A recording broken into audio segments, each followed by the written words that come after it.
Hey guys, how's it going? So this looks a little weird. I know this is the first video where I'm by myself, and that's because Sandy is still out of town, only for like 2 more days. I didn't think I was going to be making another video while she was gone, but something amazing happened.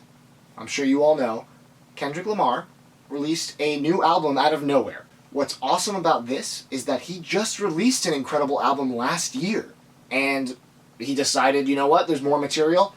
Let's put it out there. What it is Untitled, Unmastered. That's actually the name of the album. It's an 8-song album, and it clocks in at 34 minutes. Now, that's not quite an LP, but it's also a lot longer than an EP. Some would say it's a mixtape, but they're actually referring to this as a studio album. So we're gonna go with studio album. Why not? The music justifies it, to be totally honest. These are basically demos from the past couple of years. I guess since Good Kid, Mad City, he's recorded a bunch of stuff, and not all of it made it onto To Pimp a Butterfly, which is already a fairly long album, but he decided to put it out for everyone now, and thank you, Kendrick, for doing so. Only Kendrick Lamar could put out an album of unfinished songs, unmastered songs, and have it potentially be one of the best hip-hop albums of the year.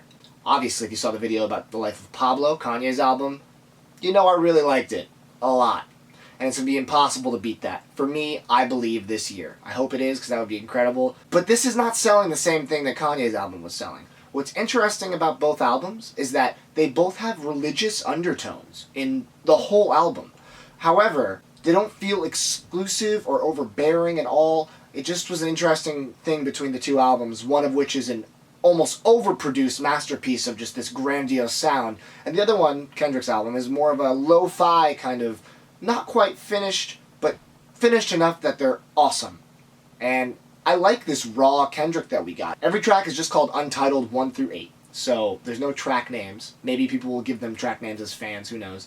But the first track opens up with this kind of like sexy R&B interlude, and then immediately goes into Kendrick rapping so hard. Kendrick raps as hard as The Blacker the Berry, which was one of the most aggressive tracks on To Pimp a Butterfly, and he comes right out of the gate swinging. So that was a cool way to start the album. Definitely a good choice for track 1. It gets you amped up, and you're like, alright, this is not just some BS, this is actually Kendrick about to put out a full album. Again, track 2, I love, one of my favorites of the 8. I think this one is just a few tweaks away from having been on To Pimp a Butterfly, which is very cool because it's almost like a B-side to the album specifically, as opposed to just a demo. Untitled 3 is undoubtedly going to be a favorite for most people, and that's because he debuted it last year on Colbert, and people loved it, people didn't know what it was, and it wasn't on To Pimp a Butterfly, and people were really upset about that, but he put it out for us now, and it is one of the shortest songs on the album, which does suck. I do wish that it was longer.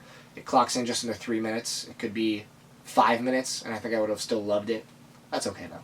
The 5th track, I might be alone on this one, but I definitely thought that it had this lo-fi, like floaty, jazzy Nujabes feel to it.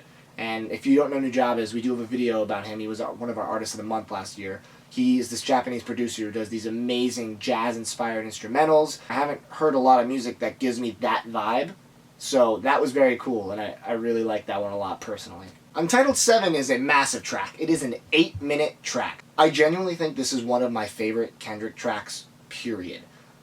It loses some of its luster towards the end, but taken as a whole, I definitely feel like it accomplishes the goal. It feels like multiple tracks stitched together seamlessly, almost like a medley. And the first 5 minutes are just classic Kendrick that you absolutely have come to know and love. And the end of it, the outro, is like this bluesy kind of like guitar, droney, just kind of, it's not very interesting, but it's captivating, and I don't know why. What do you guys think of the end of that track? I'm curious. And Untitled 8 ends the album on one of the best songs as well, and that's like, I read somewhere that it's compared to King Kunta, which is one of my favorite songs on To Pimp a Butterfly. I also feel like track 8 is just so close to having been on the album. It's so finished and polished and such a good track to listen to. Kendrick is a poet without a doubt. He's proven himself on multiple albums. He has a lot to talk about. He talks about political things, social things, racial things, and he does it excellently every single time. His lyrics are always very nice to dissect and dig into, as opposed to a lot of rap these days, which is very surface level in terms of what it talks about. That might be a good way to put it. We do arbitrary scores. I've listened to this 3 times in the past 24 hours that it's been out.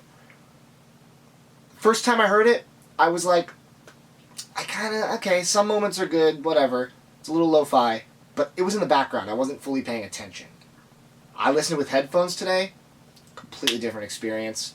Third time, even better. It gets better with every listen so far. We'll see how it goes moving forward. I'm going to give it an 8.2 out of 10. It is an incredibly solid release that no one expected until yesterday, and all of a sudden it's here, and we can listen to it as much as we want, and we will. What do you think of the album? Please post in the comments. I want to know what your thoughts are. I'd love to talk to you about it, talk to each other about it. That was really funny in the Kanye video, seeing all of you guys talk about the album with each other. That was fun to read. If you like this video, please subscribe and share it with your friends. Thank you so much for watching. I'm Matt, and this is Damn It Sandy.